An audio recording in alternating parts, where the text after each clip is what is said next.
नमः शिवाय। हर हर महादेव। जय माता दी। स्वागत है आपका मेरे इस धार्मिक चैनल महाप्रमाणिक कृपा @अनीता धार्मिक ज्ञान पर। आज मैं आपको अपने इस वीडियो में श्रावण मास के महात्म्य कहने जा रही हूँ। इस अध्याय के साथ भगवान शिव की एक कथा भी सुनाऊंगी जो कि भक्तिमय है। आध्यात्मिक संदेश का सुंदर वर्णन किया गया है। श्रद्धा और भक्ति के साथ इस कथा का श्रवण करने से मन को शांति मिलती है तथा भगवान भोलेनाथ की कृपा प्राप्त होती है। चलिए शुरू करते हैं आज का अध्याय और आज की कथा। अब मैं आपको श्रावण मास का 10वां अध्याय सुनाने जा रही हूँ। मेरे इस 10वें अध्याय में भक्तों, अब मैं आपको श्रावण मास का 11वां अध्याय सुनाने जा रही हूँ। आप सब भक्तगण ध्यान से सुनिएगा। आज का शीर्षक है रोटक तथा उदुम्बर व्रत का वर्णन। सनत कुमार बोले कि हे देव, श्रावण मास के वारों के सभी व्रतों को मैंने आपसे सुना, किंतु आपके वचनामृत का पान करके मेरी तृप्ति नहीं हो रही है। हे प्रभु, श्रावण के समान अन्य कोई भी मास नहीं है, ऐसा मुझे प्रतीत होता है, अतः आप तिथियों का महात्म्य बताइए। ईश्वर बोले कि हे सनत कुमार, मासों में कार्तिक मास श्रेष्ठ है, उससे भी श्रेष्ठ माघ मास कहा गया है, उस माघ में भी श्रेष्ठ वैशाख है और उससे भी श्रेष्ठ मार्गशीर्ष है, जो श्री हरि को अत्यंत ही प्रिय है। विश्वरूप भगवान से उत्पन्न होने से ये चारों मास मुझे प्रिय है, किंतु 12 मासों में श्रावण तो साक्षात शिव का रूप है। हे सनत कुमार, श्रावण मास में सभी तिथियां व्रत युक्त है, फिर भी मैं उन्हें प्रधान रूप से कुछ उत्तम तिथियों को आपको बता रहा हूँ। सर्वप्रथम मैं तिथि तथा वार से मिश्रित व्रत आपको बताता हूँ। श्रावण मास में जब प्रतिपदा तिथि में सोमवार हो तो उस महीने में 5 सोमवार पड़ते हैं। उस श्रावण मास में मनुष्यों को रोटक नामक व्रत करना चाहिए। ये रोटक नामक व्रत 3.5 महीने का भी होता है। ये लक्ष्मी की वृद्धि करने वाला तथा सभी मनोरथों को सिद्धि करने वाला है। हे मुने, मैं उसका विधान बताऊंगा, आप सावधान होकर सुनिए। श्रावण मास के शुक्ल पक्ष में प्रतिपदा तिथि को जब सोमवार हो तब विद्वान प्रातः काल यह संकल्प करे कि मैं आज से आरंभ करके रोटक व्रत करूंगा। हे सूर्य श्रेष्ठ, हे जगत गुरे, मुझ पर कृपा कीजिए। उसके बाद अखंडित बिल्व पत्रों, तुलसी दलों, नीलोपल, कमल पुष्पों, कहलार पुष्पों, चंपा तथा मालती के पुष्पों, गोविंद पुष्पों, आक के पुष्प, उस ऋतु तथा काल में होने वाले नानाविध अन्य सुंदर पुष्पों, धूप दीप निवेद तथा नाना प्रकार के फलों से शूलधारी महादेव की प्रतिदिन पूजा करनी चाहिए। विशेष रूप से रोटकों का प्रधान निवेद अर्पित करना चाहिए। पुरुष के आहार प्रमाण के समान 5 रोटक बनाने चाहिए। बुद्धिमान को चाहिए कि उनमें से 2 रोटक ब्राह्मणों को दे, 2 रोटक स्वयं भोजन करे और 1 रोटक देवता को निवेद के रूप में अर्पित करे। बुद्धिमान को चाहिए कि शेष पूजा करने के अंतर अर्धे प्रदान करे। केला, नारियल, जम्बीरी, नींबू, बीज पूरक, खजूर, ककड़ी, दाख, नारंगी, बिजोरा, नींबू, अखरोट, अनार तथा अन्य और जो भी ऋतु में होने वाले फल हो, वे सब अर्धे दान में प्रशस्त है। उस अर्धे दान का फल सुनिए। 7 समुद्र सहित पृथ्वी का दान करके मनुष्य जो फल प्राप्त करता है,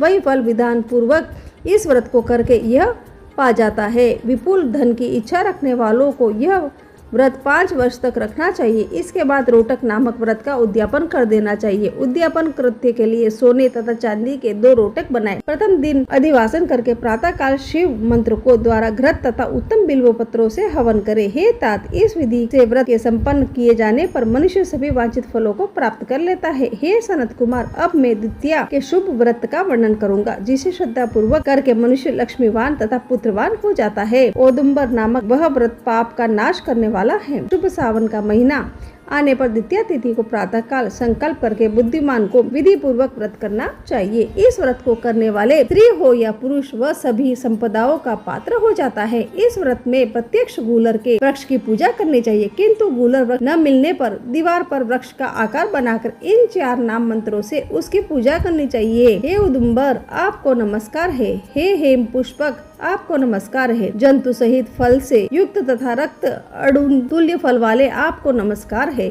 इसके आदि देवता शिव तथा शुक्र की भी पूजा कूलर के वृक्ष में करनी चाहिए। इसके 33 फल लेकर 3 बराबर भागों में बांट लेना चाहिए। इनमें से 11 फल ब्राह्मण को प्रदान करे, 11 फल देवता को अर्पण करे और 11 फलों का स्वयं भोजन करे। उस दिन अन्न का आहार नहीं करना चाहिए। शिव तथा शुक्र का विधिवत पूजन करके रात में जागरण करना चाहिए। हे तात, इस प्रकार 11 वर्ष तक व्रत का अनुष्ठान करने के बाद व्रत की संपूर्णता के लिए उद्यापन करना चाहिए। स्वर्णमय फल, पुष्प तथा पात्र सहित एक गूलर का वृक्ष बनाए और उसमें शिव तथा शुक्र की प्रतिमा का पूजन करे। उसके बाद प्रातः काल होम करे। गूलर के शुभ कोमल तथा छोटे छोटे 108 फलों से तथा गूलर की समिधाओं से तिल तथा घृत सहित होम करे। इस प्रकार होम कृत्य समाप्त करके आचार्य की पूजा करे। उसके बाद सामर्थ्य अनुसार 100 अन्यथा 10 ब्राह्मणों को ही पूजन करवाए। हे वत्स, इस प्रकार व्रत किए जाने पर जो फल होता है उसे सुनिए। जिस प्रकार यह गूलर का वृक्ष बहुत जंतुयुक्त फलों वाला होता है, उसी प्रकार व्रत करता भी अनेक पुत्रों वाला होता है और उसके वंश की वृद्धि होती है। यह व्रत करने वाला स्वर्णमय पुष्पों से युक्त वृक्ष की भांति लक्ष्मीप्रद हो जाता है। हे सनत कुमार, आज तक मैंने किसी को भी यह व्रत नहीं बताया है। गोपनीय से गोपनीय इस व्रत को मैंने आपके समक्ष कहा है। इसके विषय में संचय नहीं करना चाहिए और भक्ति पूर्वक इस व्रत का आचरण करना चाहिए। इस प्रकार से स्कंद पुराण के अंतर्गत ईश्वर सनत कुमार संवाद में श्रावण मास महात्म्य में प्रतिपद रोटक व्रत द्वितीय दुम्बर व्रत कथन नामक 11वां अध्याय पूर्ण होता है। अब मैं आपको शिव कथा सुनाती हूँ, आप सब ध्यान से सुनिएगा। पूर्व काल में शिलाद नामक एक धर्मात्मा मुनि ने अपने पितरों के आदेश से मृत्युहीन एवं अयोनिज पुत्र की कामना से भगवान शिव की कठोर तपस्या की। शीघ्र प्रसन्न हो जाने वाले भगवान महादेव उनके तप से प्रसन्न हुए और साक्षात प्रकट होकर उनसे वर मांगने के लिए कहा। ऋषिवर, मैं तुम्हारी तपस्या से प्रसन्न हूँ, वर मांगो। शिलाद मुनि बोले कि भगवान, यदि आप मेरी तपस्या से प्रसन्न है तो वर दीजिए कि मुझे आपके समान ही मृत्युहीन आयोनिज पुत्र प्राप्त हो। भगवान शिव ने कहा कि हे तपोधन विप्र, हालांकि मैं जगत का पिता हूँ तो भी मैं तुम्हारी तपस्या से प्रसन्न होकर कहता हूँ कि मैं तुम्हारे आयोनिज पुत्र के रूप में अवतार लूंगा और इस अवतार में मेरा नाम नंदी होगा। ऐसा कहकर भगवान शिव अंतर्ध्यान हो गए। कुछ समय बाद यज्ञ वेताओं में श्रेष्ठ शिलाद मुनि यज्ञ करने के लिए संवेद क्षेत्र पसीने की बूंद से एक पुत्र उत्पन्न हुआ। वह बालक सूर्य के समान प्रभावशाली, त्रिनेत्र, जटा, मुकुटधारी, त्रिशूल आदि से युक्त तथा चतुर्भुज रुद्र के रूप में मुनि दिखाई दिया। उसे देखते ही शिलाद मुनि को बड़ी प्रसन्नता हुई। वे बालक को अपने कुटिया में ले गए, जहाँ जाकर बालक ने साधारणतः मनुष्य का रूप धारण कर लिया। मुनि बड़े ही प्यार से उनका पालन पोषण करने लगे। उन्होंने उसके जात कर्म आदि करवाकर उसका नाम नंदी रखा। बालक 5 वर्ष की आयु तक सभी वेदों व शास्त्रों का ज्ञाता हो गया। अब मैं आपको भगवान शिव की कथा सुनाने जा रही हूँ। आप सब भक्तगण ध्यान से सुनिएगा। मित्र था और दूसरे का नाम वरुण। उन्होंने मुनि शिलाद को बताया कि आपके पुत्र की आयु मात्र 1 वर्ष शेष है। ये जानकर मुनि शिलाद चिंतित हो उठे। नंदी ने उन्हें ढांढस बंधाया।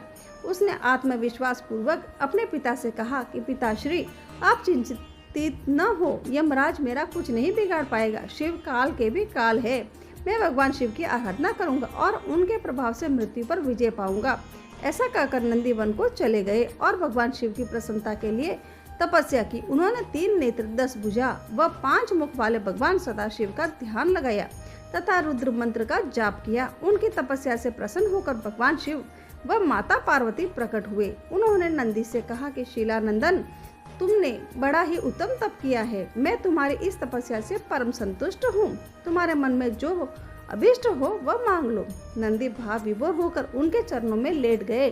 तब शिव ने उन्हें उठाया और बोले, बस उन दोनों विप्रों को मैंने ही भेजा था। तुम्हें भला मृत्यु का भय कहाँ है? तुम तो मेरे ही समान हो। तुम अजर, अमर, दुख रहित व अक्षय होकर मेरे गणनायक बनोगे। तुमसे मेरे ही समान बल होगा। तुम सदा मेरे पार्श्व भाग में स्थित रहोगे। मेरी कृपा से जन्म, जरा और मृत्यु जैसे विकार तुम्हारे शरीर का संस्पर्श भी न कर पाएंगे, संस्पर्श भी नहीं कर पाएंगे। ऐसा कहकर दयालु भगवान शिव ने अपने गले की कमल माला उतारकर नंदी के गले में डाल दी। उस माला को पढ़ते ही नंदी 3 नेत्रों व 10 भुजाओं वाले हो गए। फिर भगवान शिव ने उन्हें गणाध्यक्ष के पद पर उनका अभिषेक किया। नंदी शिव गणों में सर्वश्रेष्ठ हो गए। इस प्रकार मेरी आज की कथा पूरी होती है। अगर आप चाहते हैं कि श्रावण मास का कोई भी अध्याय आपसे नहीं छूटे तो आज ही हमारे चैनल से जुड़ जाइए और हर दिन आपको नई कथा मिलेगी, जिसे सुनने से शिव भक्ति बढ़ेगी और श्रावण मास का महत्व समझने का अवसर मिलेगा। अभी चैनल पर जाकर हमारे सारे अध्याय इसी पर अपलोड हो चुके हैं। आप रोज इन कथाओं को सुने और अपने आप को महादेव का प्रिय बनाए। इन नई कथाओं को सुनने के लिए हमारे चैनल को सब्सक्राइब करना मत भूले और बेल आइकन जरूर दबाएं। हर हर महादेव। ओम नमः शिवाय। जय माता दी। जय श्री कृष्णा।